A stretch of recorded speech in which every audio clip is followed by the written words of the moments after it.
Let's see what do we have here for you guys today.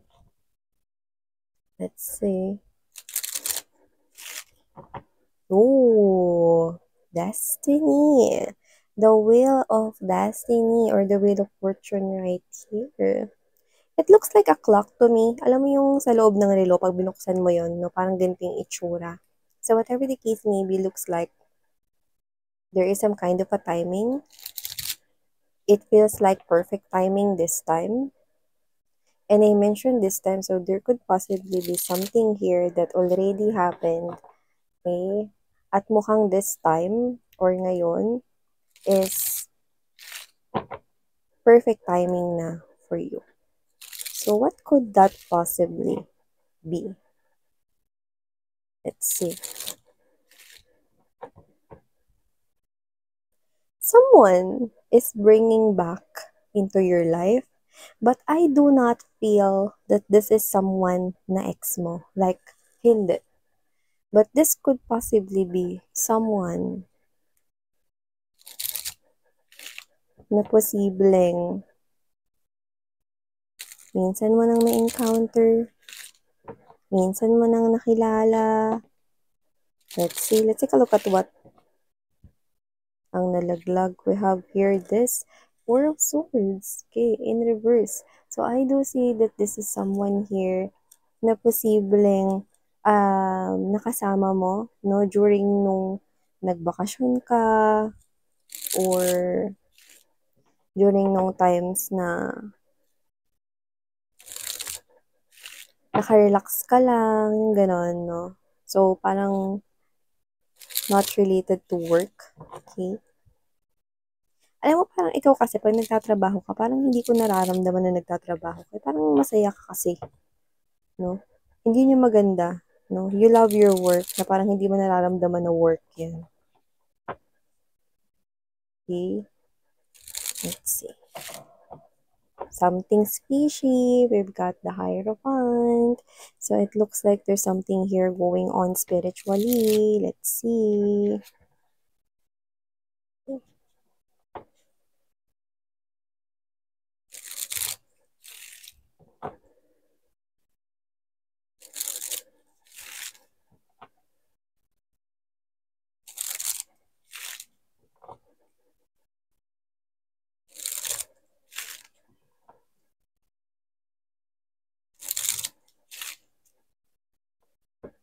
All right.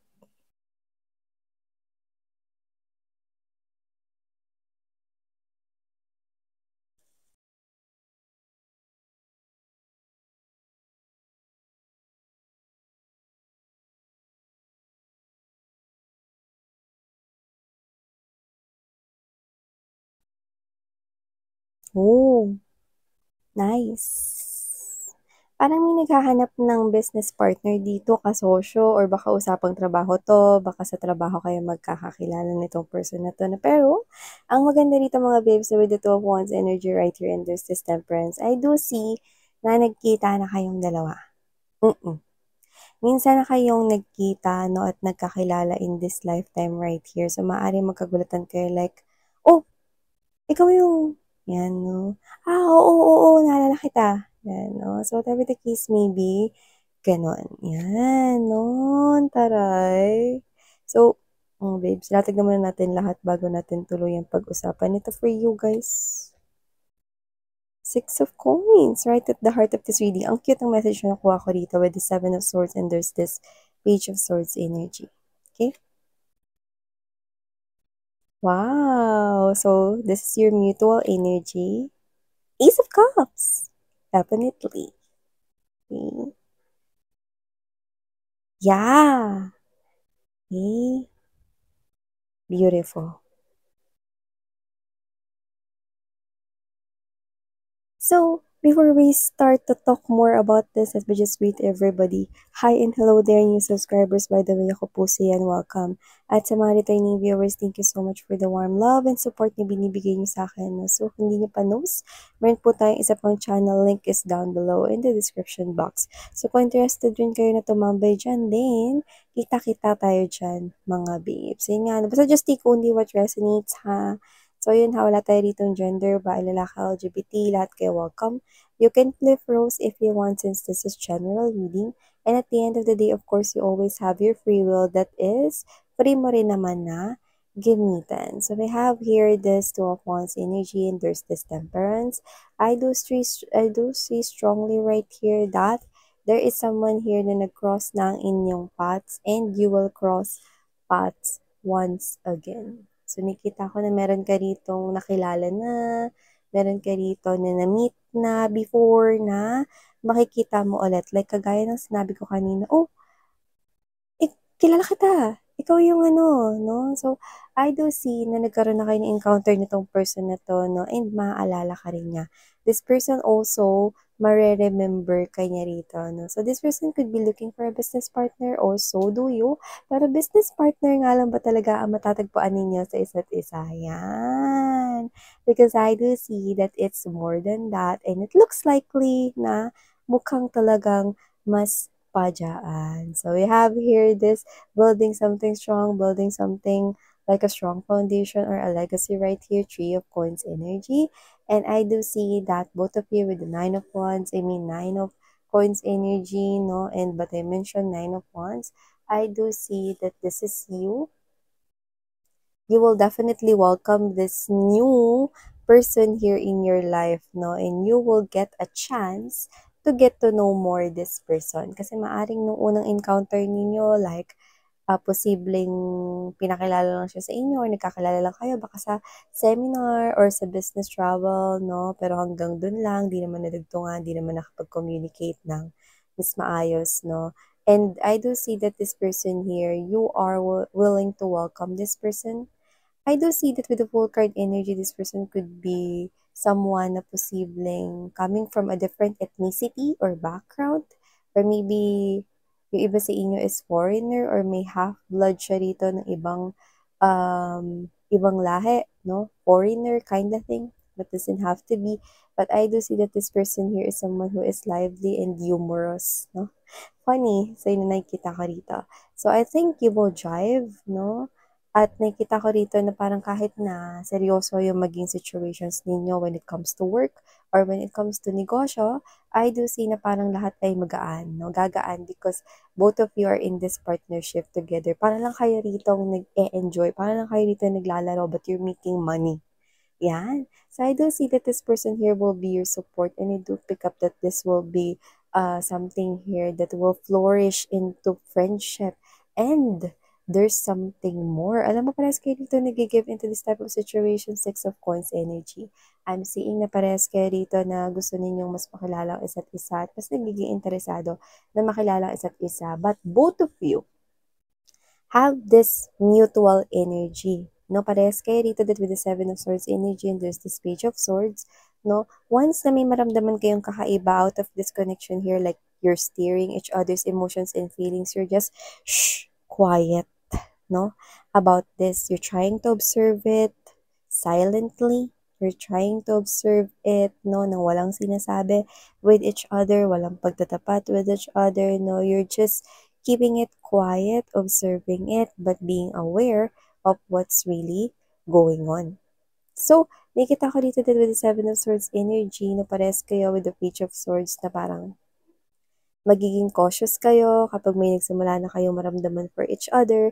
Both of you will just try to observe what's really happening. Ano ba yung nararamdaman ko? May gusto na ba ako with the other person? And yung isang person is ganun din sa'yo. So, wala mo na rito na parang mag-aaminan or whatever, no? Parehas kayo mag-observe sa feelings ng isa't isa, no? Pero once na matuklasan ninyo na talagang swak na swak at plakadong-plakadong meron talaga kayong feelings for each other. Parehas din yung mutual energy ninyo, which is I love. Because with this Eight of Wands energy and there's this Eight of Swords, these are the two fastest energies in the tarot, which means once na ma-figure out ninyo that you have feelings for each other, that your feelings are getting deeper and deeper for each other, that there's a stronger and stronger connection na napo-form dito naturally, then parehas din kayo na hindi magdadalawang isip and you're gonna tell each other, you're gonna confess each other's feelings and emotions para sa isa't isa. And this is calling here for new Love. Yeah, this is new love right here coming up for you guys. The person you once met, eh? Mamimit mo siya ulit. And you will both, okay, fated to share this beautiful Ace of Cups energy. There's this passionate new beginning na nagsastand out in there. Ace of Wands energy. Yeah. So, yun yung outcome na nakuha natin, the Ace of Wands energy, which is a passionate new beginning here for you guys. And I'm picking up that there is something here about a night, gabi. So I do pick up that for a lot of you, the confession will happen here during the night time, no, or during gabi. So I do not know how ito mangyayari or what strategy, kung anong gagawin ninyo both. But I do see that the confession here for a lot of you will happen during night time or gabi. Yan. So, I do see that this is something here fated with the temperance energy and your path will cross again because you are meant to share this beautiful pathway. No, you're moving towards each other. No, two different people coming from different angles of life or different country, different, there's difference right here, but you are coming in one direction, okay, to share this beautiful connection, no? And I do see that you will not just find a business partner or a colleague or a coworker right here, but you will definitely found new love. So yeah, I do see that this is someone here really meant na makilala mo at posibleng nagkaroon na nga kayo ng encounter dito. So you will enjoy each other's company and this is you masasabi mo sa sarili mo na alam mo, sa'yo pala kasama to si ano eh, no? And then, the other person here is parehas kayo magiging ganyan. And you will both give in into the situation, no? At nakikita ko dito na wala magbaback out, no? Parehas matapang na humarap dito sa feelings and emotions. No? Ang cute ninyo kasi parehas rin kayo dito nag-o-observe muna ng inyong feelings and emotions before telling or confessing to the other person that you like him or her. And both of you is may ganong mutual energy. At parehas rin kayo rito ng energies kung saan pag natuklasan nyo na rito na talagang kayo ay may feelings for each other, like, boom! Walang ano-ano, aaminin ninyo sa isa't isa. Walang paligoy-ligoy, no? Kumbaga sa teleserye, diretsahan agad. Diba? Like, on to go, you will definitely tell and confess this person how you feel towards him or her. And this person will definitely tell you as well how he or she feels about you. So, I do see that this will happen here in a beautiful night. Yan. So, this could be calling here for a date or an overtime right here and you're gonna uh, eat together, no, before going to work or going back to work or going home before going home. So, I do see that both of you, okay, will feel something, no, na parang at first is strange feeling, pero you will definitely found out that it's love for sure. And I do see that with this Four of Swords energy, Six of Cups right here, you will feel a lot more comfortable with this person here for the upcoming days after meeting him or her. And for some reason, this is really ka naman yung klase ng energy na mabilis dito magtiwala or mag-trust, lalo na pagbago yung energy. Okay? So I do see that even though nagkaroon na kayo na encounter with this person here at first, this is you kahit pa paano medyo pinapakiramdaman mo rin yung sarili mo na bakit parang ang bilis mong may naramdaman sa kanya. So maybe kaya nagiging observant ka about this. And the other person here is also doing the same thing. You could be mirroring each other here, okay? By doing that.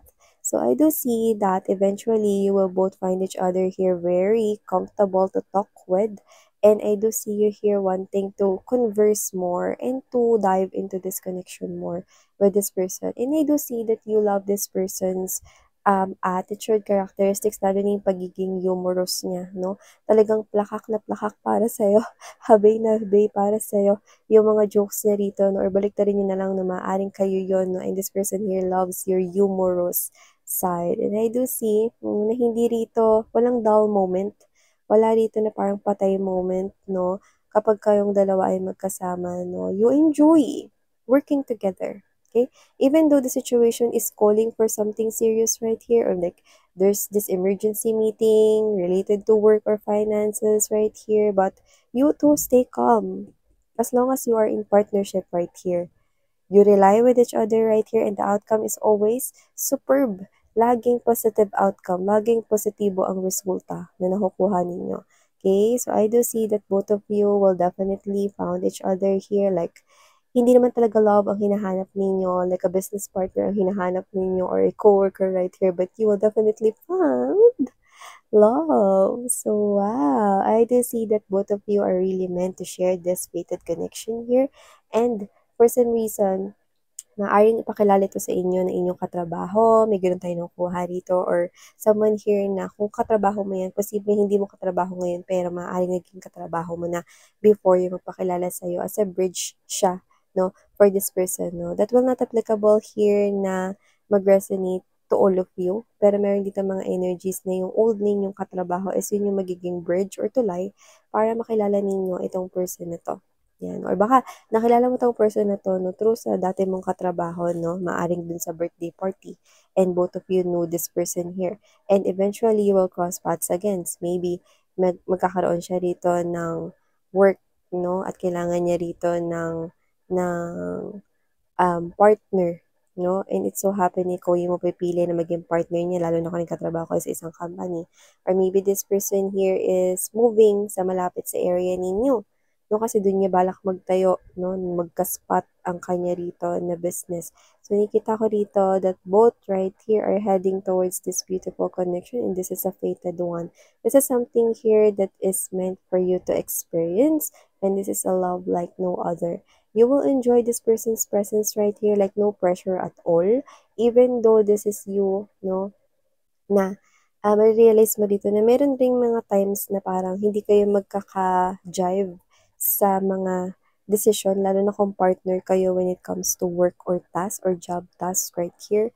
May mga times na parang medyo hindi nagka-clash, no, or hindi nagkakatugma ang inyong opinion or gusto ninyong gawin when it comes to your project. Okay? Work project or business project, whatever. Okay? Pero nakita ko rito that because of that, you will definitely found na yung strong points ninyo, no, is yung, okay? Kahit na nagka-clash ang inyong mga opinions, parehas na meron kayo rito iisang goal is to excel your business or mas paunlarin ang inyong financial, trabaho man or negosyo, no? And nakikita ko dyan na parang mas ma-realize ninyo na kapag parehas gusto na mapaganda ang negosyo, no? Kahit na nagka-clash ang opinions ninyo, parehas ninyong goal is yung umangat ang inyong kaperahan. So, nakita ko rito na marirealize ninyo na walang gustong ipahamak ang isa't isa, no? Parehas gustong manalo sa sitwasyon. So, nakita ko rito na this person here will surely love you for being intelligent and smart and for being strong and independent naman ang magugustuhan sa'yo ng person na ito. So, I do see the two people right here. Maaaring mag-clash ang inyong ideas and you're coming from different sides. Might be different, no, in beliefs and traditions, culture and background, ethnicities, no, and race. Whatever the case may be, you will both found, okay, yung para kayong, alam niyo yung para kayong positive, negative, no? Kumbaga, no, parang kayo to na kahit na nagkakaroon dito ng parang hindi pagkakasunduan, palagi pa rin kayong bumabalik at bumabalik dun sa partnership sa isa't isa, if you know what I mean. So, I do see that you two guys, no, ito yung bagay na mas magpapalapit sa inyo. Itong trabaho ninyo, itong pinagkakakitaan ninyo, itong partnership ninyo sa negosyo, whatever is this related to your finances, money, this is something here na magiging tulay para mas mabuo ang isang mas malalim na connection sa inyong dalawa. And you will start to feel weird about each other. You will start to care like a boyfriend or a girlfriend. You will start to notice this person here na hindi mo na-notice sa kanya before. And this person also feel the same way. Parehas na ganun. And after realizing that you are both in love with each other, both of you will definitely confess your love and emotions para sa isa't isa. And this is calling for new love. Yun yung plano ni Universe here for you guys. The angels and spirit guides right here, no? Kasama sila sa plano rito, no? At itong tao na to ay makakatagpo mo, no? Ng related sa iyong money and work. and a new passionate beginning here will start. And this is your love story. And I do see that both of you will definitely connect with each other and will continue to give to each other and invest your time, effort, and love for each other. Friendship will form and love will bloom. I do see that both of you will definitely in-invite ni Universe into this one pathway na parehas niyong tahakin yung love journey na yan because you are someone here meant to be together. Yeah. So, nakikita ko dito mag-away man kayo rito at magkaroon rito ng pag-clash ng mga arguments regarding sa inyong negosyo or trabaho. Paulit-ulit pa rin kayo rito babalik sa isa't isa na parang na-attract kayo like a magnet, no? So, I do see partnership will form right here, and this partnership will goes a long way. And I do see that this is a calling for a new passionate beginning, no, in love for you guys. So yeah, thank you so much for your time here, babe. Sana ngayon Love and Light Maria ko po sa yan. Please do check out other channel if you're interested in making tambay there. Of course, welcome na welcome ka. Sana ngayon Love and Light. Inyo.